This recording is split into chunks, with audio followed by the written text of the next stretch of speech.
Hello everyone, स्वागत है आप सबका फिर से हमारे यूट्यूब चैनल पर। और ये हमारा 7th वीडियो है और इसमें हम लोग सॉल्व करेंगे केमिकल बॉन्डिंग के जो प्रीवियस ईयर में क्वेश्चंस आए हुए हैं। ठीक है, चलिए पहले क्वेश्चन से स्टार्ट करते हैं। क्या पूछ रहा है?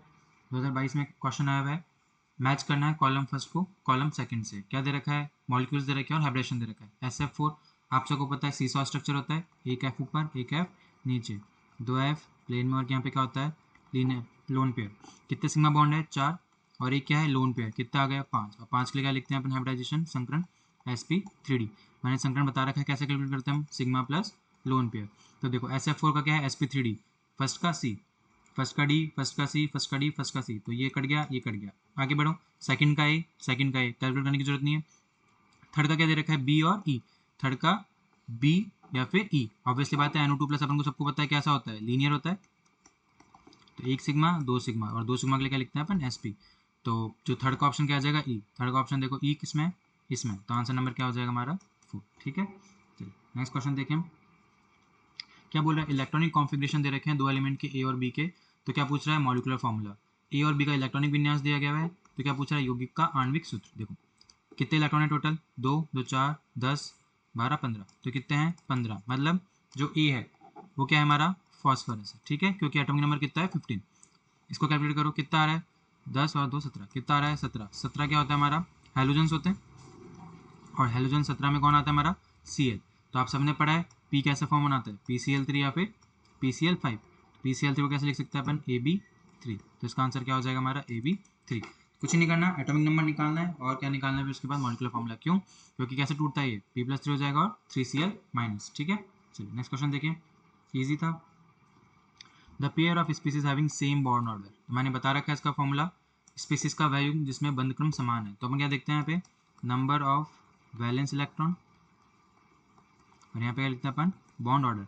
अगर 14 है तो बॉन्ड ऑर्डर कितना होगा? 3। इधर जाते जाएंगे घटता जाएगा, 15 16 कितना हो जाएगा? 2.5 2.0। सेम इधर 13 आ जाएगा तो 2.5, 12 आ जाएगा तो 2.0, 11 आ जाएगा तो 1.5। तो ऐसे आपको क्या लिखना है कि total number of balance electron अगर 14 है तो बॉन्ड ऑर्डर कितना होगा? 3। इधर एक एक कम करता जाइए, बॉन्ड ऑर्डर में 0.5 देखो N2 अपन को सबको पता है ट्रिपल बॉन्ड होता है, और Cl2 होता है, नहीं तो कट जाएगा। O2 + 2 F2। O2 में टोटल कितने इलेक्ट्रॉन होते हैं? 16, प्लस 2 के बाद कितने हो जाएंगे? 14। 14 मतलब इसमें बॉन्ड ऑर्डर कितना है? 3, और F2 में 3 बॉन्ड ऑर्डर आ ही नहीं सकता, कट जाएगा। NO प्लस, नाइट्रोजन के कितने इलेक्ट्रॉन? 7, ओके ऑक्सीजन के 8, कितने हो गए? 15, और +1 की वजह से कितने हो गए टोटल? 14। कितना बॉन्ड ऑर्डर आ गया? 3। CO सेम है, 8 + 6 कितना आ गया? 14, और 14 के लिए बॉन्ड ऑर्डर कितना लिखते हैं हम? 3। तो आंसर क्या हो जाएगा इसका? Answer number 3। तो ये वाला ट्रिक आपको याद रखनी है, नंबर ऑफ बैलेंस इलेक्ट्रॉन और बॉन्ड ऑर्डर निकालने के लिए इजीली आप निकाल सकते हैं। ठीक है, next question. Silver halides which shows maximum covalent character. कौन सा रूल सकता है हमारा? कोवेलेंट कैरेक्टर पूछते हैं जब फजान्स रूल। फजान्स रूल क्या बोलता है? कोवेलेंट कैरेक्टर कब ज़्यादा होगा? Directly proportional to size of anion. जितना ज़्यादा साइज होगा किसका? एनायन का, उतना ज़्यादा क्या होगा हमारा कोवेलेंट कैरेक्टर। क्यों? क्योंकि यहाँ पे देखो कैटायन सेम है, सिर्फ क्या चेंज हो रहा है हमारे? एनायन चेंज हो रहे हैं। अब देखो डाउन द ग्रुप जाने पे जो साइज है वो क्या हो रही है हमारी? इंक्रीज हो रही है। तो कोवेलेंट कैरेक्टर भी क्या हो जाएगा? इंक्रीज। तो इसका आंसर क्या आ जाएगा? Answer number 4। एक पॉस्टुलेट है ये फजान्स रूल का कि कोवेलेंट कैरेक्टर वो डायरेक्टली प्रोपोर्शनल होता है किसके? साइज ऑफ एनायन के। ठीक है, नेक्स्ट क्वेश्चन पूछ रहा है निम्नलिखित में से कौन सा कथन सही नहीं है? सही नहीं है। NaCl being an ionic compound, अपन को पता है कि आयोनिक यौगिक है NaCl, ठोस अवस्था में विद्युत का सुचालक होता है। गलत बात है, सॉलिड स्टेट में नहीं होता। किस में होता है? मॉल्टन स्टेट में, तरल अवस्था में। तरल अवस्था में क्या करते हैं ये? कंडक्टिविटी शो करते हैं। तो क्या हो जाएगा? पहला गलत हो जाएगा। तो देखो पहले ऑप्शन से कौन कौन से ऑप्शन बन रहे हैं? सेकंड बन रहा है और थर्ड बन रहा है। तो फोर्थ नहीं हो सकता और फर्स्ट नहीं हो सकता। अब हमको किसमें चेक करना है? डी और सी में से। तो मतलब अपना बी तो सही है। The greater the charge on the cation the greater the covalent character. धनायन पर जितना अधिक आवेश होगा आयनिक बंध का सहसंयोजक गुण भी उतना ही अधिक होगा। सही बात है, फजान्स रूल का पोस्टुलेट है। क्या बोलता है? जो कोवेलेंट कैरेक्टर होता है डायरेक्टली प्रोपोर्शनल होता है किसके? चार्ज ऑन कैटायन के। चार्ज ऑन कैटायन के। और इनवर्सली प्रोपोर्शनल होता है किसके?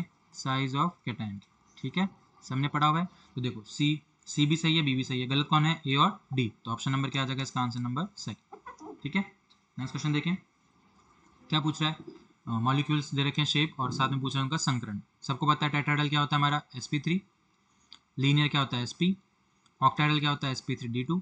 और जो डायगोनल बाइपिरामिडल है sp3d। बहुत इजी क्वेश्चन है। तो देखो ए का क्या आना चाहिए? थर्ड। ए का क्या आना चाहिए? थर्ड है, इसमें थर्ड है। ठीक है, बी का फोर्थ और सेकंड में से। बी का क्या आ रहा है हमारा? फोर्थ। बी का क्या आ रहा है? फोर्थ। तो आंसर नंबर क्या हो जाएगा हमारा? आंसर नंबर आंसर नंबर क्या हो जाएगा हमारा आंसर नंबर, ठीक है। नेक्स्ट क्वेश्चन देखें, इजी क्वेश्चन से बिल्कुल। क्या पूछ रहा है, which of the following molecule has electrovalent और आयोनिक बॉन्ड, किस में से किन में आयोनिक बॉन्ड है, O2 नहीं है, CCl4 आयोनाइज नहीं होता, कौन आ जाएगा हमारा आंसर, NaCl। कैसे टूट जाता है ये, Na पॉजिटिव और Cl माइनस, तो ये क्या मिलता है हमको, कैटायन, और ये क्या मिलता है हमको, एनायन। इन दोनों के बीच में कौन सा बॉन्ड पाया जाता है हमारा, आयोनिक बंध, ठीक है। नेक्स्ट क्वेश्चन देखते हैं, the colour correct order of colour intensity, क्या पूछ रहा है, सिल्वर हैलाइड की रंग तीव्रता का कौन सा रूल लगता है इसमें भी, पजांस रूल। सभी याद रखेंगे कौन सा रूल लगेगा, पजांस रूल। जो इंटेंसिटी है, intensity of colour is directly proportional to covalent character. सब क्या याद रखेंगे कि जितना ज़्यादा कोवेलेंट कैरेक्टर होगा उतनी ज़्यादा क्या होगी उसकी इंटेंसिटी होगी, किसकी, कलर की, रंग की तीव्रता। और कोवेलेंट कैरेक्टर आप सबको पता है किस पे डिपेंड करता है, साइज ऑफ एनायन पे। किस पे डिपेंड करता है, साइज ऑफ एनायन पे। जितना ज़्यादा साइज होगा एनायन का उतनी ज़्यादा कोवेलेंट कैरेक्टर होगा, और जितना ज़्यादा कोवेलेंट कैरेक्टर होगा उतनी ज़्यादा क्या होगी, इंटेंसिटी ऑफ कलर। अब देखो कैटायन सब में सेम है, कौन चेंज हो रहा है, एनायन। एनायन क्या सबसे ज़्यादा आई, फिर Br, फिर Cl, तो आंसर नंबर क्या आ जाएगा इसका 2। क्यों, क्योंकि AgI का कोवेलेंट कैरेक्टर सबसे ज़्यादा है, और कोवेलेंट कैरेक्टर सबसे ज़्यादा है तो इंटेंसिटी भी क्या हो जाएगी सबसे ज़्यादा, तो आंसर नंबर क्या हो जाएगा इसका 2। Bond order of O2 plus, bond order पूछ रहा है, सीधा भी मैंने बताया O2 प्लस है तो O2 में कितने होते हैं 16, एक प्लस आ जाएगा तो कितने हो गए 15, और 15 इलेक्ट्रॉन के लिए लिखते हैं अपन 2.5, ठीक है। O2 है, O2 के लिए अपन कितना लिखते हैं 2, O2 माइनस है कितना आ जाएगा 1.5, और O2 माइनस 2 है तो कितना आ जाएगा 1। तो देखो आंसर नंबर क्या हो जाएगा इसका 2.5 सबसे पहले, फिर 2, फिर 1.5, फिर 1, तो आंसर नंबर क्या हो जाएगा इसका आंसर नंबर 4। इससे पहले मैंने क्वेश्चन में बता रखा है कैसे बॉन्ड ऑर्डर निकालना है। क्या बोल रहा है, correct order of hybridisation of the central atom, निम्नलिखित स्पीसीज में केंद्रीय परमाणु के संकरण का सही क्रम। NH4 प्लस है सबको पता है, एक H ऊपर और 3 H, क्या आ गया प्लस, कितने सिग्मा बॉन्ड है 4, 4 सिग्मा बॉन्ड के लिए क्या लिखते हैं अपन sp3, sp3 है dsp2 कट गया, sp3 है dsp2 कट गया, ठीक है। अब sp3 के बाद क्या है sp3d2 और sp3d, तो आपको किसका निकालना है PCl5 का। आप सबको पता है कौन सा स्ट्रक्चर होता है इसका, ट्राइगोनल बाइपिरामिडल, कौन सा स्ट्रक्चर होता है ट्राइगोनल बाइपिरामिडल। अब 5 सिग्मा बॉन्ड के लिए क्या लिखते हैं अपन sp3d, तो sp3d ऑप्शन मतलब ऑप्शन नंबर क्या आ जाएगा इसका आंसर नंबर 3, आपको आगे देखने की जरूरत ही नहीं, ठीक है। चलो नेक्स्ट क्वेश्चन क्या है, the sulphide among the following has highest solubility product, वापस से कंसेप्ट किसका है, फजांस रूल का। मैं अलग से एक वीडियो बना दूंगा फजांस रूल पे, आप वहाँ जाके कंसेप्ट समझ सकते हैं। तो फजांस रूल क्या बोलता है कि जितना ज़्यादा कोवेलेंट कैरेक्टर होगा उतनी ज़्यादा कम क्या होगी हमारी solubility. Covalent character is inversely proportional to solubility, और कोवेलेंट कैरेक्टर हम पढ़ते हैं कि किस पे डिपेंड करता है, साइज ऑफ कैटायन। जितना ज़्यादा साइज होगा कैटायन का उतना ही इनवर्सली प्रोपोर्शनल, और जो अगर डायरेक्टली प्रोपोर्शनल आ जाएगा तो क्या आता है हमारा चार्ज ऑफ कैटायन, ठीक है। तो कोवेलेंट कैरेक्टर जितना ज़्यादा होगा कब, जब साइज ऑफ कैटायन क्या होगी हमारी कम, या फिर कोवेलेंट कैरेक्टर कब बढ़ेगा जब हमारा चार्ज बढ़ेगा कैटायन पे, ठीक है। अब देखो लेड ये अलग से आता है हमारे पी ब्लॉक में, कॉपर, कैडमियम और जिंक, ठीक है। अब देखो यहाँ पे है जिंक, यहाँ पे कैडमियम, यहाँ पे है कॉपर, यहाँ पे हमारा लेड, ठीक है। पहले हम बात करें कॉपर और जिंक की, तो आप सबको पता है कि कॉपर का साइज छोटा होता है, जिंक का बड़ा होता है। तो देखो कॉपर का साइज छोटा होगा, साइज छोटा होगा तो क्या बढ़ जाएगा कोवेलेंट कैरेक्टर, और कोवेलेंट कैरेक्टर बढ़ गया तो सॉल्बिलिटी क्या हो जाएगी कम। तो जिंक और कॉपर की बात करें तो copper out of the box है, ठीक है। अब जिंक और कैडमियम है, अब हमने पढ़ा लेंथेनाइट कॉन्ट्रेक्शन, या फिर हम लोग डी मेटल्स में जाते हैं तो ऊपर से नीचे जाने पे साइज में थोड़ा बहुत डिक्रीमेंट होता है, उसकी वजह से क्या बढ़ जाएगा हमारा कोवेलेंट कैरेक्टर बढ़ जाएगा, कोवेलेंट कैरेक्टर बढ़ जाएगा तो क्या कम हो जाएगी सॉल्बिलिटी। इसलिए जिंक और कैडमियम में देखें तो कैडमियम भी क्या हो जाएगा हमारा कट जाएगा, क्यों, क्योंकि उसमें कोवेलेंट कैरेक्टर ज़्यादा होता है तो सॉल्बिलिटी क्या हो जाएगी कम। अब हम जिंक और लेड की बात करें तो एक एक्सेप्शन केस है कि जब भी आपका Ag आ जाए, Pb आ जाए और Hg आ जाए, ये क्या करते हैं लो सॉल्बिलिटी फॉर्म करते हैं, ठीक है। आप लोग आंसर की में देख सकते हैं, और हमारी जो आंसर की बुकलेट है उसमें शायद PbS लगा हुआ है, तो उसको आप लोग सही कर लेंगे। इसका आंसर क्या आएगा आपका जिंक सल्फाइड, क्यों, क्योंकि देखो कॉपर और जिंक का आपको समझ में आएगा कि कॉपर की साइज छोटी होती है तो कोवेलेंट कैरेक्टर बढ़ जाएगा, कोवेलेंट कैरेक्टर बढ़ जाएगा तो सॉल्बिलिटी कम हो जाएगी। सेम जिंक और कैडमियम की बात करेंगे, कैडमियम का साइज जनरली छोटा हो जाता है लेंथेनाइट कॉन्ट्रैक्शन की वजह से, तो कोवेलेंट कैरेक्टर बढ़ जाएगा, कोवेलेंट कैरेक्टर बढ़ गया तो सॉल्बिलिटी क्या हो जाएगी कम।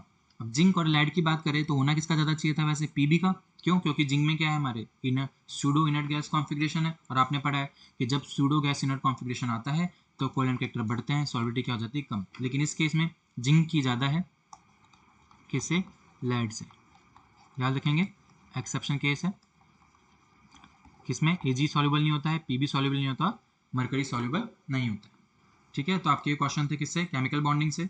किसी भी क्वेश्चन में डाउट हो तो आप कमेंट सेक्शन में अपना सवाल लिख के पूछ सकते हैं, मैं आपको जवाब दे दूँ। ठीक है, हम मिलते हैं अपन नेक्स्ट वीडियो के साथ। Thank you.